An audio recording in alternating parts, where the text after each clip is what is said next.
Es kleine Summerfrischel von Hans Glückstein.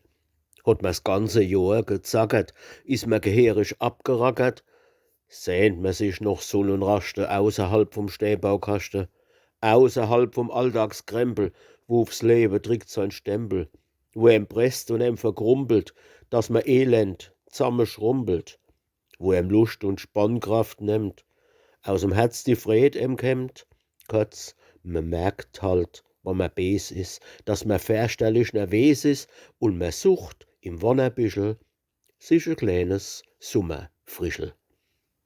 So ein liebes, sonniges Nächtl, grad wie aus'm Spielzeugkästl, irgendwo im Pelzerländl, weit von Großstadt, Stab und Händel, weit von Radio, Telefon, Funkgeschehs und Grammophon, weit von wiechter Großstadtluft, aber no am Bliededuft, no an Berge, Wiss und Felder, no am Rausche von de Wälder, no am goldne Sonnenschei, no am Frohsinn, no am Weih.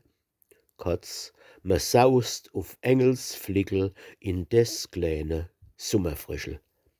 Ach, was wär das dort so wohlig, bleibst ke Stund lang melancholisch, wann du durch die Flure wannerst, wäscht im Handumdrehe annerst.